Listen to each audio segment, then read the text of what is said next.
لیکن ان کی تقریر ہم نے نہیں روکی. وہ پیپلز پارٹی اور نون نے ان کی تقریر نہیں جانے دی. ہم تو ان کے لیے بھی تیار تھے کہ وہ بھی بات کرتے. دوسری بات کہ اس جو کانفرنس ہے اس پہ آپ نے بھی اس کو دیکھا, آپ نے بھی سنا, میڈیا نے بھی کور کیا, تو اس میں مختلف ایشوز ہیں جو کہ ہم کوشش کریں گے کہ آج اس کی جوابات ہم آپ کو دے سکیں اور کلیریفیکیشنز بھی دے سکیں. وہ یہ ہے کہ ایک تو جو انہوں نے نواز شریف صاحب نے الیکشن کے پروسیس کو مشکوک بنانے کی کوشش کی, اور انہوں نے اس الیکشن کو دھاندلی زدہ الیکشن بنانے کا ایک کوشش کی. لیکن جو حقائق ہیں اور جو تاریخ ہے, جو فیکٹس اینڈ فگرز ہیں, وہ کچھ اور بتاتے ہیں. خاص طور پہ ایک ایسے سیاسی لیڈر جو کہ 3 مرتبہ اس ملک کے وزیر اعظم رہ چکے ہیں, یعنی کہ انہوں نے کم از کم 3 دفعہ تو الیکشن میں حصہ لیا ہے. لیا تو انہوں نے بہت زیادہ کئی الیکشنز میں ہیں, لیکن یہ 3 الیکشنز جس میں کہ وہ وزیر اعظم بنے, تو وہ الیکشنز تو ٹھیک تھے. یہ الیکشن چونکہ ان کو شاید اس بات کی عادت نہیں ہے کہ فری اینڈ فیئر الیکشنز ہوں, تو اگر اس دفعہ فری اینڈ فیئر الیکشن ہوئے اور اس میں وہ اپنی حکومت نہیں بنا سکے یا وہ سیٹس نہیں حاصل کر سکے جو کہ حکومت بنانے کے لیے ضرورت ہوتی ہے, تو اس لیے وہ اس پہ سیکھ پا ہیں. دوسری بات یہ کہ جب 2013 کے الیکشنز ہوئے تھے تو اس وقت ہماری پارٹی نے, پاکستان تحریک انصاف نے, یہ اٹھایا تھا الیکشن کے ری چیک کرنے کے لیے. پرائم منسٹر صاحب جو اس وقت اپوزیشن لیڈر تھے, انہوں نے یہ سوال اٹھایا تھا کہ آپ 4 حلقے کھول دیں, تو ہم اگر وہ ٹھیک ہوئے تو ہم بالکل آپ کے ساتھ تعاون بھی کریں گے اور ہم آپ کی حکومت کو چلنے بھی دیں گے اور ہم آپ کے ساتھ ہر طرح کا تعاون کریں گے. لیکن آپ سب جانتے ہیں کہ وہ پوری جو کوشش تھی وہ جا کے کہیں, وہ بھی ہائی کورٹ کی ڈیسیجن پر 2017 میں ایک کمیشن بنایا گیا, اور اس کی وجہ سے یہ ان حلقوں پہ کی تحقیق ہوئی. اب جو لاسٹ الیکشنز 2013 کے تھے, اس میں کوئی 413 کے قریب election petitions election commission of Pakistan کے پاس گئی, جبکہ اس دفعہ کے الیکشن میں کوئی 299 پٹیشنز الیکشن کمیشن میں گئے, جس میں کہ صرف 90 جو کہ نیشنل اسمبلی سے تعلق رکھتی تھیں. باقی بھی تھیں, مختلف صوبوں کی تھیں, لیکن جو اوور آل پورے ملک کی جو وہ تھیں جو جن حلقوں پہ اعتراض اٹھایا گیا تھا وہ 90 تھی, 90. اس میں کافی تعداد ہماری الیکشن پٹیشن تھی. تو پی ایم ایل یون کی وہ فیکٹس اینڈ فگرز ابھی کچھ دیر بعد آ جائیں گے, وہ میں آپ کے ساتھ شیئر بھی کر دوں گا کہ ہر پارٹی نے کتنی, کہ ہر پارٹی کس پارٹی کی طرف سے کتنی پٹیشنز گئیں, تو اس میں پتہ چل جائے گا. اور دوسری بات یہ کہ کم از کم 16 ایسے حلقے تھے. اس وقت وقت کی کمی ہے, لیکن یہ بھی میں آپ کو دے سکتا ہوں, جس میں کہ پی ٹی آئی کا امیدوار, اور یہ پورے ملک سے ہے, پی ٹی آئی کا جو کینڈیڈیٹ ہے وہ 3000 ووٹ سے لے کر اور 195, 156, 1100, 1400, 236 اس قسم کے مارجن سے ہمارا کینڈیڈیٹ الیکشن ہارا. اگر یہ 1 منٹ کے لیے اگر ہم یہ بات مان لیں کہ یہ ایسا ہی ہوا تھا, تو پھر ان کو تو ان 15 سیٹ 16 سیٹس کو جو کہ بہت میٹر کرتی تھی ہماری, اس کے لیے ہمیں کولیشن کی بھی ضرورت نہ ہوتی, تو وہ سیٹس اس پہ کیوں نہیں پھر مدد ہوئی کہ ہمیں یہ 15 سیٹ تو آسانی, بیکاز 200 ایک ایسا حلقہ بھی تھا مردان میں جو کہ 50 ووٹ کے ڈفرنس ہے ہمارے. تو یہ بات کہنا کہ الیکشن کو متنازع بنانا، یہ تو ظاہر ہے کہ جب ہم نے یہ وتیرہ دیکھا ہے ان کا کہ جب چیزیں ان کے منشا کے مطابق ہوں، اگر کوئی کورٹ ان کے حق میں فیصلہ دے دے تو ٹھیک ہے، کوئی اگر ان کے خلاف دے دے تو وہ غلط ہے. جو الیکشن وہ جیت جائیں وہ الیکشن ٹھیک ہے، جو الیکشن وہ نہ جیتیں وہ بالکل ٹھیک نہیں ہے. تو یہ اس قسم کی جو ایک کنفیوژن پھیلانا، چیزوں کو جان بوجھ کر حقائق جانتے ہوئے چیزوں کو متنازع بنانا، اس سے وہ نہ پاکستان کی خدمت کر رہے ہیں نہ جمہوریت کی خدمت کر رہے ہیں، اور وہ ایک ایسی ایک پولیٹیکل سیٹ اپ کو ڈسکریڈٹ کرنے کی کوشش کر رہے ہیں جس کو اون کرنے کا وہ خود دعویٰ کرتے ہیں. باقی اگر ان کے کوئی اعتراضات اور تھے تو ظاہر ہے ان کی پارلیمنٹ کے ممبران نیشنل اسمبلی میں موجود ہیں، صوبائی اسمبلی میں موجود ہیں. یہ الیکشن ریفارمز کیوں نہیں کرتے؟ الیکشن ریفارمز تو ہوئے تھے، انہی کی حکومت میں ہوئے تھے. زاہد حامد صاحب ہیڈ کر رہے تھے، میں بھی اتفاق سے اس کا ممبر تھا. اگر ان کو کوئی الیکشن کے انعقاد میں اس کی جتنے بھی پروسیس تھے اس کو کوئی تھا تو وہ اس میں وہ ڈال دیتے. وہ انہوں نے وہ اون کیا. وہ الیکٹورل ریفارمز انہی کی حکومت میں ہوئے تھے، اور ابھی بھی اگر کوئی کمی بیشی رہ گئی ہے تو وہ اپنے ممبران کے ذریعے اس کو وہ کر دیتے. لیکن ان کا مقصد اصل میں یہ ہے ہی نہیں. ان کا مقصد تو یہ تب ہوتا ہے جب ان کے ذہن میں ایک فری اینڈ فیئر الیکشن ہو. وہ تو ایسی تجاویز دیں گے جس سے کہ اس کرنٹ سیٹ اپ میں ان کو نقصان ہو، اور ان کی کوئی بھی وہ چیز جس کا کہ وہ اپنی کل کی تقریر میں، جو کہ ابھی میرے رفقا آپ اس کا تفصیل سے جواب دیں گے، تو اس الیکشن کو، ڈیموکریسی کو آپ متنازع نہ بنائیں.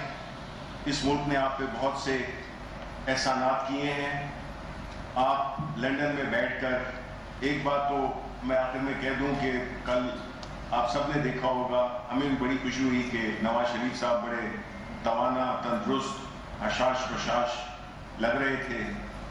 آیا ان کا پاکستان آنے کا کوئی ارادہ ہے یا نہیں ہے؟ آیا وہ ابھی بھی اسی بات پہ قائم ہیں کہ وہ بیمار ہیں؟ تو یہ سوالات ہیں جو کہ جن کے جوابات ان کو دینے ہوں گے. اب میں ریکویسٹ کروں گا اسد عمر صاحب سے کہ وہ اپنی بات کریں. بہت شکریہ جی. ویسے صحت کا بات کر رہے تھے آپ میاں صاحب کی صحت کی، تو الحمدللہ وہ کوئی فواد چودھری سے کم صحت مند نہیں لگ رہے تھے. اللہ تعالیٰ ایسے ہی تندرست رکھے ان کو. جو سنی باتیں آپ نے وہ تو ظاہر ہے آپ نے بھی سب سنی ہیں، ہمیں اس کو دہرانے کی ضرورت نہیں ہے وہ کیا کہہ رہے تھے. لیکن سوال یہ پیدا ہوتا ہے کہ کل انہوں نے یہ باتیں کیوں کی، اور یہی بات کیوں کی. دیکھیں، اگر آپ یاد کریں جس وقت حکومت بنی تھی اور پہلی تقریر تھی شاید وزیر اعظم کی، پہلی یا دوسری تقریر تھی، تو اس کے اندر انہوں نے قوم کو بتایا تھا کہ یہ جو اپوزیشن ہے یہ اس کی صرف سیاست داؤ پہ نہیں لگی ہوئی. ان کی جو پچھلے 20 اور 30 سال سے بنائی ہوئی جائیدادیں ہیں جو کرپشن کے پیسے سے بنائی گئی ہیں وہ بھی داؤ پہ لگی ہوئی. تو ان کے لیے تو یہ زندگی اور موت کا مسئلہ ہے، اور جب احتساب کا عمل آگے بڑھے گا تو ان سب نے مل جانا ہے. تو کل وہ مناظر ساری قوم نے دیکھے کہ جس کی پیشن گوئی عمران خان نے کی تھی. اور یہ میں آپ کو بتا دوں کہ یہ آج سے 8-8.5 سال پہلے جب میں نے پارٹی جوائن کی تھی، شاہ صاحب کو یاد ہوگا، شبلی کو یاد ہوگا، یہ وزیر اعظم اس وقت بھی یہی بات کرتے تھے جس وقت یہ ایک دوسرے کے بارے میں الٹا لٹکانے، پیٹ کاٹنے، ضیاء الحق کی پیداوار اور پتہ نہیں کیا کیا ایک دوسرے کو کہتے تھے. یہ اس زمانے میں بھی وزیر اعظم جو ہے عمران خان صاحب جو ہیں اس وقت بھی یہی کہتے تھے کہ اندر سے سب ایک ہیں، کیونکہ طریقہ کار ایک ہے، وہی کرپشن کرنی، وہی سیاست کو استعمال کرنا جائیدادیں بنانے کے لیے، اور پھر جائیدادوں کو بچانے کے لیے سیاست کو استعمال کرنا. حکومت جب آئی، ظاہر ہے عمران خان جو ہیں انہوں نے یہ جو باریاں چل رہی تھیں وہ باریاں توڑ دیں. میری باری تمہاری باری، ظاہر ہے کہ آپ کا پیسہ بھی داؤ پہ لگا ہوا ہے تو آپ نے بھی تقریریں دوسرے کے خلاف کرنی ہے، کوئی کام تو کرنا نہیں. لیکن عمران خان جب آئے تو انہوں نے کہا یہ تو معاملہ گڑبڑ ہو گیا. لیکن شروع میں ان کی امید یہ تھی کہ معاشی جو بحران وہ پیدا کر کے گئے ہیں وہ اتنا شدید بحران ہے، ان کو خود کو تو سب سے بہتر پتا تھا نا کتنا شدید بحران چھوڑ کے گئے ہیں، تو انہوں نے کہا کہ اسی وزن کے تلے جو ہے اس حکومت نے ملبے میں دفن ہو جانا ہے، تو ان کو کچھ مہینے دیں، انہوں نے ویسے ہی گر جانا ہے۔ اور اگر آپ کو یاد ہو اس وقت کی آپ سپیچز اٹھا کے دیکھ لیں، ان کے بیانات دیکھ لیں، تو اکثر آپ کو یہی بات کرتے ہوئے نظر آتے تھے۔ وہاں سے عمران خان صاحب نے ذاتی جو جستجو کی، اس کے لیے جد و جہد کی، کس طریقے سے انہوں نے پیسہ اکٹھا کیا اور ہم اس بحران سے نکلنے میں کامیاب ہو گئے۔ اس کے بعد آ گیا جی دھرنا، یہاں پر دھرنا انہوں نے کہا کہ ادھر سے بس اب حکومت گرے گی اور سارا پاکستان کھڑا ہو جائے گا اور سارا پاکستان ہمارے ساتھ ہے۔ تو جب ادھر آئے تو پتہ چلا کہ پاکستان کا تو 2% بھی ان کے ساتھ نہیں کھڑا ہوا، وہ آہستہ آہستہ الگ ہوتے گئے اور آخر کار یہاں سے پسپائی کرنی پڑی، تو وہ امید بھی ختم ہو گئی۔ پھر اس کے بعد ایک دنیا میں ایک عالمی بحران آیا، کورونا کا ایسا مرض پھیلا دنیا کے اندر کہ دنیا کی معیشت ہل کے رہ گئی، لوگوں کے ملکوں کے صحت کے نظام ہل کے رہ گئے، اور بڑا آپ اس میں شروع کے دن دیکھیں تو بڑا جوش اور ولولہ نظر آتا تھا ان لیڈران کے اندر، کوئی لندن سے بھاگے بھاگے واپس بھی آ گئے اسی امید کے اوپر کہ ابھی پاکستان کے اندر تباہی بربادی آئے گی، تو اس کو پھر ہم بنیاد بنا کے حکومت کو جو ہے وہ ختم کریں گے۔ اور کل کی تقاریر کے اندر مجھے یہ بات بڑی مزیدار لگی کہ وہ لوگ جنہوں نے کوئی چیز نہیں چھوڑی پاکستان میں تنقید کرنے کے لیے، لیکن دنیا میں جو سب سے بڑا بحران آیا ہوا ہے نہیں ذکر کیا تو اس کا نہیں کیا۔ کوئی آپ نے کل کورونا اور کووڈ کی بات نہیں سنی ہوگی۔ الحمدللہ اللہ تعالیٰ نے کامیابی دی، وزیر اعظم کی بالکل واضح ایک موقف تھا اور آہستہ آہستہ دنیا جو ہے اس موقف کو مان گیا، اور آج یہ صورتحال ہے کہ ورلڈ ہیلتھ آرگنائزیشن سے لے کے یونائٹڈ نیشنز جنرل اسمبلی کے صدر تک سب پاکستان کی مثال دے رہے ہیں کہ ان ممالک میں سے ہے جس سے دنیا سیکھ سکتی ہے۔ وہ بھی موقع ہاتھ سے نکل گیا جی۔ اس کے بعد جو ابھی ہوا ہے یہ فیٹف کے قوانین کے اندر، یعنی اس سے زیادہ شرمندگی کی کیا بات ہو سکتی ہے، اور یہ کتنے ڈیسپریٹ ہیں، یہ کتنی ان کی پریشانی کس نہج تک پہنچ گئی ہے، اس کا اس سے اندازہ لگائیں کہ ایسے قانون جس کا کوئی سیاست سے تعلق نہیں، کسی سیاسی پارٹی سے تعلق نہیں، وہ صرف اور صرف پاکستان کو بلیک لسٹ سے بچانے کے لیے قوانین بنائے جا رہے ہیں، ان قوانین کے اوپر بھی انہوں نے بھرپور مخالفت کی۔ پہلے تو وہ سمجھے بڑے خوشی ہوئی جی ان کو، میں اور شاہ صاحب بھی ان کے ساتھ بیٹھے شروع میں تو بڑی ان کی امید تھی کہ ہم جو ہے، کیونکہ ظاہر ہے ان کو یہ تو پتہ ہے کہ عمران خان تحریک انصاف کی لیڈرشپ جو ہے محب وطن لوگ ہیں، تو ملک کے لیے قربانی دینے کے لیے بھی تیار ہیں، تو انہوں نے کہا اس سے بہتر موقع نہیں ہو سکتا NRO کرانے کا۔ تو وہ NRO جس سے وہ بولتے تھے ہم کبھی نہیں مانگیں گے، اور بار بار پوچھتے تھے کون سا NRO، تو وہ NRO کی ایگزیکٹ شکل صورت انہوں نے قوم کے سامنے رکھ دی 34 ترامیم نیب قوانین کے اندر۔ انہوں نے کہا جی یہ کرو گے تو ہم فیٹف پہ سیدھا بلیک میلنگ، یہ کرو گے تو پاکستان کو بلیک لسٹ میں جانے سے بچائیں گے، ورنہ پاکستان بلیک لسٹ میں جاتا ہے تو جائے، ہمیں اپنی جائیدادیں بچانا ہمارے لیے زیادہ ضروری ہے۔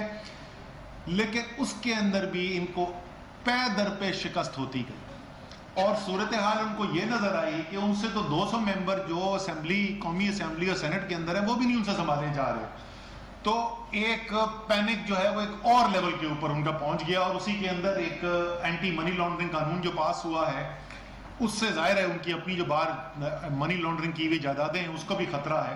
تو یہ تو وجہ ہے کہ یہ کیوں اس وقت اتنے پینک میں، اور یہ اب کس طریقے سے چاروں طرف ہاتھ پیر مارنے کی کوشش کریں گے، کس طریقے سے ہم جس پریشانی کے اندر آ گئے ہیں اس سے نکلا جائے گا۔ لیکن یہ ان کے ساتھ ساتھ وہ دنیا کی قوتیں جو پاکستان کے خلاف ہیں، جو پاکستان سے دشمنی رکھتی ہیں، ان کے لیے بھی ایک بڑی خطرناک صورتحال پیدا ہوتی جا رہی ہے۔ اور وہ کیا ہے؟ کون سے علاقے ہیں جہاں پر انہوں نے، بھارت نے خصوصی طور پر اور دوسرے اس کے علاوہ وہ ممالک جو پاکستان سے مخامصت رکھتے ہیں، انہوں نے کہاں پریشانی پیدا کرنے کی کوشش کی ہے۔ فاٹا بہت بڑا ایک ہمارے لیے چیلنج ہوا کرتا تھا۔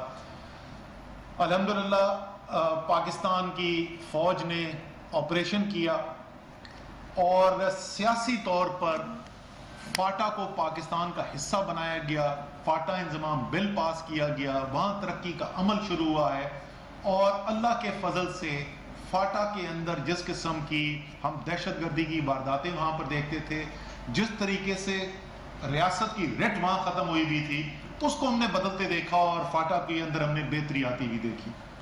کراچی پچھلے 20-25 سال استعمال کیا گیا. کراچی کی صورتحال آپ نے دیکھی, سیاسی طور پر بھی بہتر ہونی شروع ہوئی, وہاں کے سیکیورٹی کے معاملات بھی بہتر شروع ہوئے, اور ابھی آپ نے دیکھا کہ ایک بہت بڑا تاریخی پیکج جو ہے کراچی کی ترقی کے لیے بھی بنایا گیا.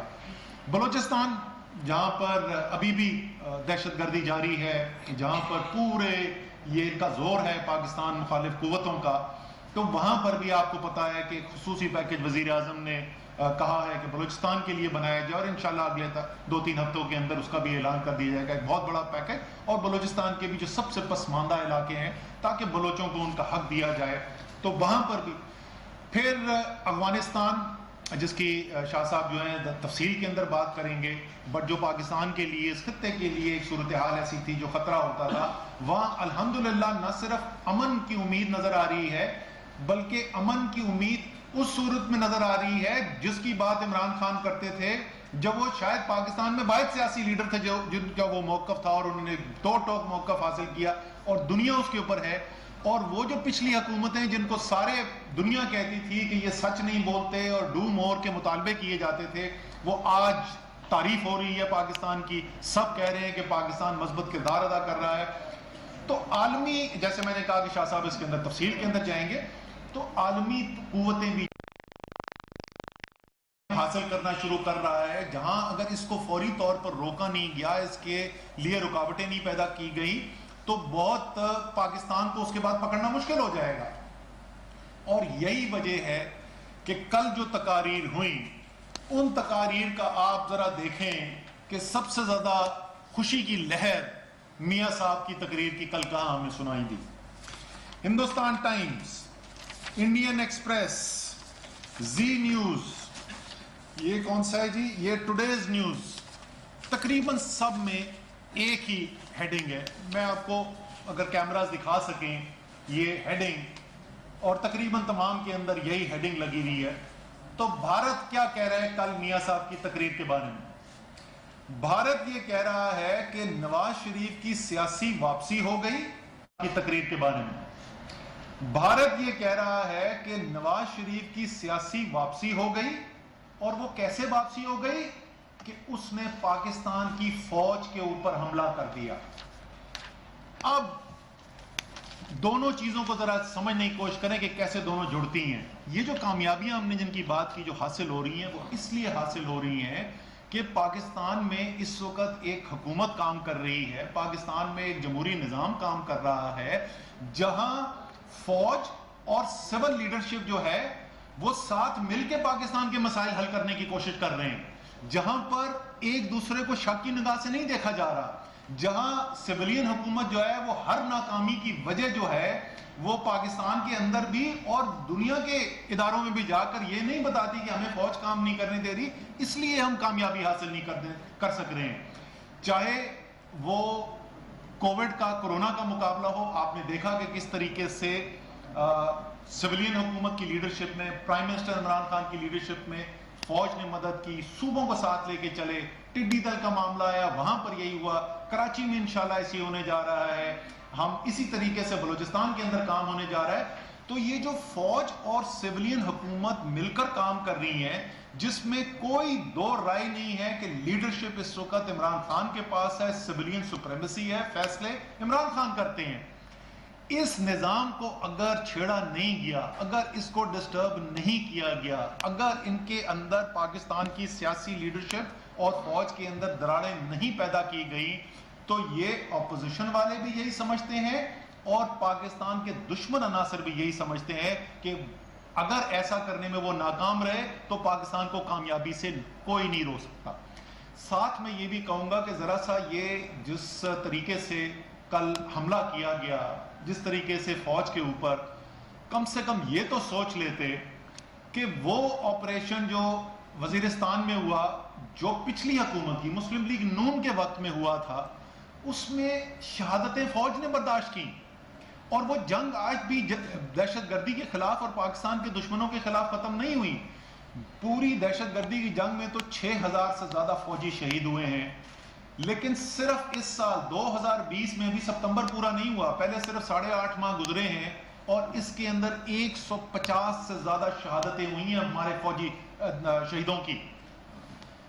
یہ وہ فوج ہے جس کی کوئی ایک سال سے 8.5 مہینے میں اس سال 2020 کے جنوری 1 سے ستمبر کے وسط تک 150 سے زیادہ شہادتیں ہیں بارڈر کے اوپر دہشت گردی کے اٹیکس کے اندر. اور مکمل طور پہ تو جیسے میں نے بتایا کہ اوور آل کو 6000 سے زیادہ ہیں. کوئی پلٹن کوئی ریجیمنٹ فوج کی ایسی نہیں ہے جس نے شہید نہ اٹھائے ہوئے ہوں, اور ایک دو نہیں درجنوں کی تعداد میں انہوں نے شہید نہ اٹھائے ہوئے ہوں. اس فوج کو جا کر حملہ کر رہے ہیں, اور وہ کیوں کر رہے ہیں اور وہ بیانیہ کس سے مل رہا ہے وہ میں نے آپ کو بتا دیا کہ یہ جو بیانیہ بولا جا رہا ہے یہ بیانیہ کس سے مل رہا ہے.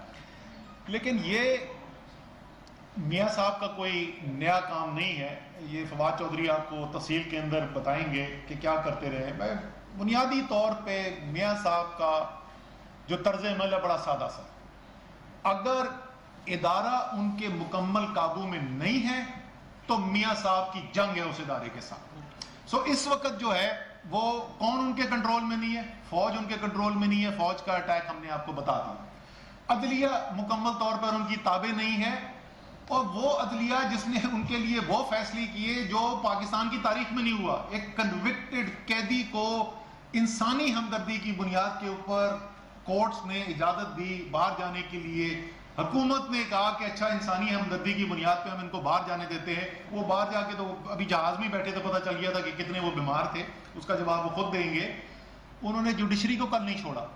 یعنی اگر کوئی بھی ایک فیصلہ ایسا ہو جو ان کے خلاف ہو تو جوڈیشری جو ہے وہ انصاف نہیں دے رہی. اگر فوج ان کے لیے نہ کام کرے, اور چیف کمال کی بات انہوں نے کی, وہ کہتے ہیں کہ جی آج تک پاکستان کی تاریخ میں کوئی فری الیکشن نہیں ہوا. بھائی آپ 3 دفعہ وزیر اعظم بنے, کیا آپ اقبال جرم کر رہے ہیں؟ اسی طریقے سے نیب کو, اب نیب کی کارکردگی پہ کوئی اعتراض کرتے تو سمجھ میں آتی تھی, لیکن جس طریقے کے گرے ہوئے حملے 3 دفعہ پاکستان کا وزیر اعظم ذاتی حملے نیب چیئرمین کے اوپر, کون نیب چیئرمین؟ میاں صاحب, یہ آپ نے لگایا تھا. یہ تحریک انصاف کا لگایا ہوا چیئرمین نہیں تھا, یہ آپ کا لگایا ہوا چیئرمین ہے. تو انہوں نے کسی ادارے کو نہیں چھوڑا. وہ کہہ رہے ہیں کہ یا, اور جو ان کی پرانی خواہش ہے وہ 90 کی دہائی کی امیر المومنین بننے کی خواہش تھی, جو قانون میاں صاحب کے آڑے آتا ہے وہ قانون ختم کر دیا جائے. جو ادارہ آزاد قانون کی بنیاد کے اوپر, آئین کی بنیاد کے اوپر کام کرے وہ ادارہ تباہ کر دیا جائے. وہی ان کی سیاست جو ہے وہ چل رہی ہے, اور آج تک بھی وہی سیاست ان کی آج بھی چل رہی ہے. اور اسی کی تفصیل میں بتانے کے لیے میں درخواست کروں گا فواد چودھری صاحب سے کہ وہ ذرا سا اور لوگوں کو یاد دلائیں, خاص طور پہ نوجوانوں کو جنہوں نے وہ نہیں دیکھا, کہ میاں صاحب کی سیاست کا سفر کیا گزرا ہے. جی بسم اللہ الرحمن الرحیم. پہلی بات تو بڑی تفصیل سے اسد عمر صاحب نے اور اس سے پہلے شبلی فراز صاحب نے جو بتایا, تو پہلے تو میں شبلی فراز صاحب کو مبارکباد سے شروع کرنا چاہتا ہوں. پاکستان میں نئی روایت کا آغاز کیا ہے انفارمیشن منسٹری نے. دیکھیے لیگلی اگر آپ جاتے اور سندھ ہائی کورٹ کا اگر ججمنٹ اگر آپ سامنے رکھتے تو نواز شریف صاحب کا خطاب دکھانا غیر قانونی ہو جاتا, لیکن انہوں نے پرائم منسٹر صاحب کی نے جس کھلے دل کا مظاہرہ کیا, انفارمیشن منسٹری نے اور حکومت نے جس طریقے سے فیصلہ کیا اور کہا کہ آپ اپوزیشن کی ساری تقاریر جو ہیں وہ دکھائیں, اور یہ ایک نئی روایت کا آغاز تھا. اور میرا خیال ہے کہ پارلیمان میں بھی جس طریقے سے تقریریں ابھی دکھائی جا رہی ہیں, پاکستان کی تاریخ میں اس طرح سے کبھی جو آزادی آج میڈیا کو اپوزیشن کو کوریج کے حوالے سے حاصل ہے, یہ پاکستان کی تاریخ میں اس سے پہلے کبھی حاصل جو ہے وہ نہیں رہی. دوسری بات یہ ہے کہ کل جو ابو بچاؤ کانفرنس ختم ہوئی, اس کا جو بنیادی نقطہ تھا وہ یہ تھا کہ دیکھیں اگر تو جوڈیشری اور فوج ہمارے ساتھ ہیں تو ان سے اچھا کوئی ادارہ ہی نہیں ہے.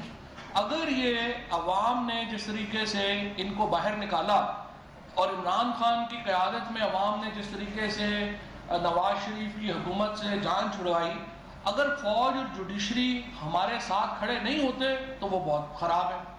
اب اگر کل کی آپ نواز شریف صاحب کی تقریر سنیے تو اس میں کیا ہے؟ اس میں یہ ہے کہ فوج بڑی بری ہے, جوڈیشری بہت بری ہے, نیب بہت بری ہے. پاکستان میں سارا ہی بہت برا ہے, اسی لیے تو آپ لندن بیٹھے ہیں. اور یہ پہلے لیڈر ہوں گے پاکستان کی تحریک کے, پاکستان کی تاریخ کے, جو مے فیئر کے مہنگے ترین اپارٹمنٹس میں بیٹھ کے لوگوں کو کہہ رہے ہیں کہ آپ سڑکوں پہ نکل آئیں. اب آپ اندازہ لگائیے اس مذاق کا جو نواز شریف قوم سے کر رہے ہیں اور ہمارے ساتھ کر رہے ہیں. اور پہلی بات تو یہ ہے کہ ہمیں اپنی غلطی ماننی چاہیے. اور وہ غلطی یہ تھی کہ ہم نے جس طریقے سے وہ باہر گئے اس طریقے سے ہم نے کوشش تو کی 7 ارب روپے کا ہم نے بانڈ رکھا کہ کم از کم ہمیں, مجھے تو خیر پہلے دن سے پتا تھا انہوں نے واپس نہیں آنا, اسد بھائی نہیں مان رہے تھے, کہہ رہے تھے آ جائیں گے, اور باقی لوگ جو ہے وہ کہہ رہے تھے کہ آ جائیں گے. لیکن اب ایشو یہ ہے کہ ہمیں پتا تھا کہ انہوں نے واپس نہیں آنا, اسی لیے ہم نے 7 ارب روپے کا بانڈ جو ہے وہ رکھا تھا. اور وہ 7 ارب کا بانڈ اب اسی جوڈیشری نے, جس کو وہ کل تنقید کا نشانہ بنا رہے ہیں, اسی جوڈیشری نے ریلیکس کیا تھا, اور اسی جوڈیشری نے کہا تھا کہ نہیں نواز شریف, شہباز شریف جو ہے اس کے اوپر چلے جائیں. جو کل کا جو ساری اگر ایمفیسس اگر نواز شریف صاحب کی تقریر کا آپ دیکھیں تو یوں لگتا ہے جیسے انہیں وہ جو بھولنے کی بیماری ہوتی ہے, الزائمر ہو گیا ہے, کہ ان کو یاد ہی نہیں رہا کہ وہ کس طریقے سے سیاست میں اٹھے. یعنی پہلا الیکشن جو انہوں نے لڑا 1979 میں تحریک استقلال کے ٹکٹ پہ, نواز شریف تو کونسلر کا الیکشن ہار گئے تھے گوال منڈی سے.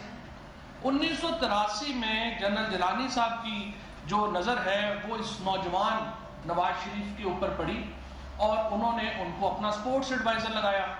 1985 میں جنرل جیلانی صاحب نے ان کو اپنا فائنانس منسٹر لگایا, اور اس کے بعد نواز شریف صاحب کا جب وہاں پر پنجاب میں ہوا تو پھر اور کوئی نہیں, اب جنرل ضیاء الحق صاحب جن سے وہ چاہتے ہیں کہ ہمارا کوئی تعلق جو ہے وہ جڑے ہی نہ, کوئی بندہ بات ہی نہ کرے, ضیاء الحق صاحب وہاں پہ تشریف لے کے گئے اور انہوں نے بتایا کہ نواز شریف کا قلعہ مضبوط ہے. یہ ابتدا تھی نواز شریف کی سیاست کی. اس کے بعد اگر آپ عدلیہ کی بات کریں, 1993 میں نواز شریف کی حکومت وہ واحد پاکستان کی تاریخ کی حکومت ہے جو آرٹیکل 52(8)B کے تحت ڈسمس ہوئی, اور پھر اس کو عدلیہ نے بحال کیا. اور بے نظیر بھٹو شہید کہتی تھی کہ یہ چمک کا نتیجہ ہے. اس کے بعد نواز شریف صاحب نے 96 میں, اس کے بعد جس طریقے سے ججز میں بریف کیس بھیجے گئے, کوئٹہ بینچ کا فیصلہ وہ ہمارے سامنے ہے. اس کے پہلے یہ جو لڑائی ہے فوج کے ساتھ, یہ کسی ایک فرد کے ساتھ نواز شریف صاحب کی لڑائی نہیں ہے, یہ امیر المومنین بننے کا جو ایک سودا ان کے دماغ میں سمایا ہوا ہے, ان کی کسی بھی آرمی چیف سے نہیں بنی, کبھی بھی ان کی فوج سے نہیں بنی. جنرل آصف نواز صاحب ہوں, جنرل جہانگیر کرامت ہوں, جنرل پرویز مشرف ہوں, یا کوئی بھی اور فوج کے چیف ہوں, فوج کا ادارہ ہو, اس سے ان کی نہیں بنی. کیوں نہیں بنی؟ کیونکہ جب آپ یہاں سے پیسے کماتے ہیں, یہاں سے پیسے اٹھا کر کے آپ باہر لے جاتے ہیں, اور اس کے بعد آپ چاہتے ہیں کہ ادارے اس کا تحفظ کریں, ادارے ان کا تحفظ نہیں کریں گے.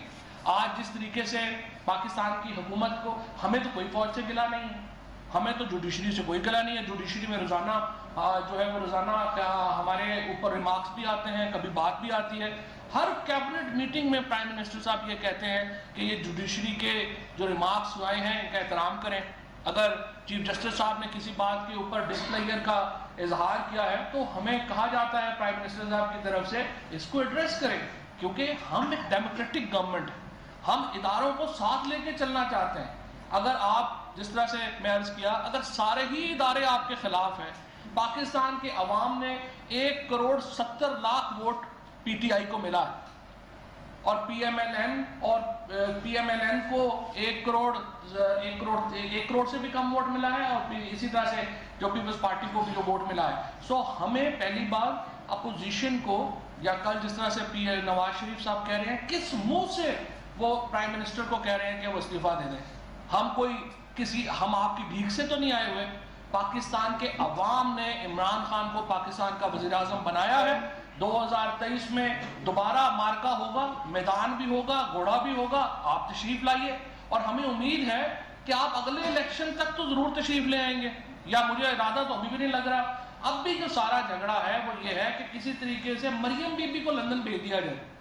یہ کوئی جھگڑا نہیں ہے. ابھی جس طرح سے پرائم منسٹر صاحب نے اس دن بات کی کہ ہم اپوزیشن سے ہر بات کے اوپر بات کرنے کو تیار ہیں.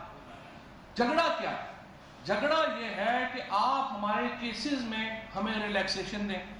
اگر آپ اپنے کیسز میں ہمیں ریلیکسیشن نہیں دیتے تو ہم آپ کے خلاف ہیں اور ہم آپ کے استعفے مانگ رہے ہیں.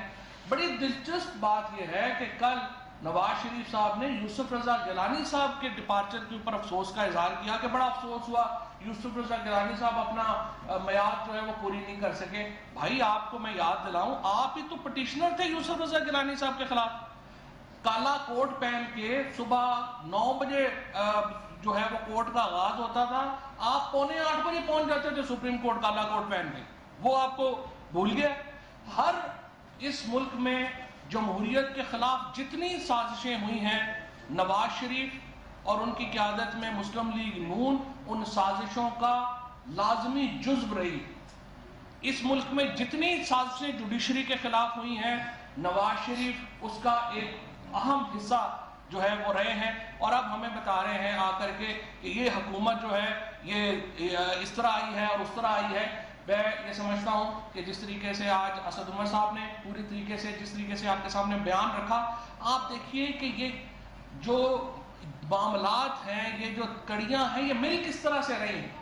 جس طریقے سے امریکہ میں بیٹھے ہوئے ایک بھارت نواز گروپ جس کی قیادت حسین حقانی کر رہا ہے, اس کا جو نیریٹو ہے اور اس کے جو ساتھیوں کا نیریٹو ہے وہ جس طریقے سے سپریڈ کیا جاتا ہے, اس کی ایک مثال ابھی اسد عمر صاحب نے آپ کے سامنے رکھی کہ کس طرح سے یہ آپ دیکھیں کل کی جو نواز شریف کی تقریر ہے وہ کہاں سیلیبریٹ ہو رہی ہے, ہندوستان میں سیلیبریٹ ہو رہی ہے.